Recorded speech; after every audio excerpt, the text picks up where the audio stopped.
ඉතින් යාළුවනේ ඇඟිලි තොඩකින් කරගන්න පුළුවන් ලොකු පින්කමක් ගැන තමයි මේ කියන්න යන්නේ. ඉතින් මේක මගේ විශේෂ කරපු ඉල්ලීමක් අපගේ ස්වාමීන් වහන්සේ නමක්. අසිරිමත් ස්වර්ණමාලී මහසෑය ගාව දැවන්ත පින්කමක් සිද්ධ වෙනවා. වෙසක් මාසයේ කියන්නේ මේ මාසේ 30 වෙනිදා පොහොය දවසේ ස්වර්ණමාලී මහසෑයට ගුවනින් ඇවිල්ලා සුවඳ මල් ඉහිනවා මහසෑයට. ඉතින් ඒ සඳහා මල් කිලෝ 300ක් අවශ්‍ය වෙලා තියෙනවා. ඉතින් මල් කිලෝ 300ක් කියන්නේ මල් කියන්නේ ගොඩක් බර දෙයක් නෙවෙයි හින්දා මල් 300ක් කියන්නේ ලොකු ප්‍රමාණයක්. ඉතින් මේක අපිට ඒ කියන්නේ මේ වන්දනාව සඳහා මල් එකතු කරගන්න ඕනේ. මේක හැකිතරම්ම ෂෙයා කරන්න. මේක දැන් ඔයාලට සමහරක් වෙලාවට මල් දෙන්න හැකියාවක් නැතුව ඒතුවා කාර්ය බහුල ඇති නැත්නම් මල් කඩන්න යන්න අවස්ථාවක් නැති වෙන්න පුළුවන්.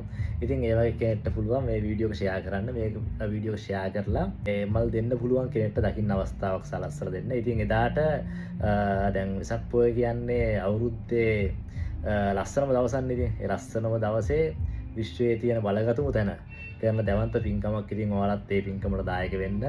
ලොකු පිනක්. ඉතින් ඊට අමතරව එදා ස්වර්ණමාලී මහසෑය ගාව විදුලි ආලෝක පූජාවක්, මහා ශබ්ද පූජාවක්, මේ වගේ මල් පූජාවක්, මේ අසිරිමත් වන්දනාවක් වෙනවා. ඉතින් ඒ උන්වහන්සේ මගෙන් කරපු ඉල්ලීමක් මත තමයි මම මේ වීඩියෝ එක දාන්නේ. ඉතින් මේක පුළුවන් තරම් ෂෙයා කරන්න. ෂෙයා කළා මේ පින්කමට ඔයාලට ඇඟිලි තුඩකින් දායක වෙන්න පුළුවන්. මෙහෙම මල් කැඩුවත් ඇඟිලි තුඩු වලින් ෂෙයා කරත් ඇඟිලි තුඩු වලින්. ඉතින් මම ඒකේ මාතෘකාව අරගෙන දාලා තිබ්බේ. මේක බලපු ඔයාලට තින් ගොඩක් පිං.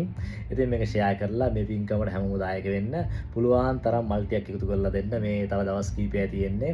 මට වීඩියෝ කලින් දාය ගන්න බැරි වුණා. මොකද මේ වැඩත් එක්ක මම වීඩියෝ දෙකක් කරා මට සෙට් වුණා. ඊට පස්සේ ඒකයි මම මෙහෙම වීඩියෝ එකක් කරේ. ඉතින් ඔයාලා හැමෝටම පුළුවන් ඒ අවස්ථාවට මේ වෙසක් පොය දවසේ මහා පින කරගන්න. ඉතින් පුළුවන් තරම් කට්ටිය එකතු වෙන්න මේ පින්කමත් එක්ක. එදා දවස් උදේ ඉඳන්ම වැඩසටහන තියෙනවා. ඒ කියන්නේ 5 ඉඳන්ම කට්ටිය එතන සරසනවා. ඒ වැඩ කටයුතු ඔක්කොම සිදු කරනවා. ඉතින් පුළුවන් කට්ටිය සෑය අනුරාධපුරේ ඉන්න කට්ටිය එන්න. ඉතින් ඒකටත් ආරාධනා කරනවා. පුළුවන් තරම් මල් ලැබෙන්න සලස්සන්න. ලොකු පිනක්. මම සුවන්නාසිගේ නම්බරේ දාලා තියන්නම්. මට මතක නැහැ මම නම්බරේ ටයිප් කරලා දාලා තියන්නම්. හැමෝටම ගොඩක් පින්. තෙරුවන් සරණයි. නමෝ බුද්ධාය.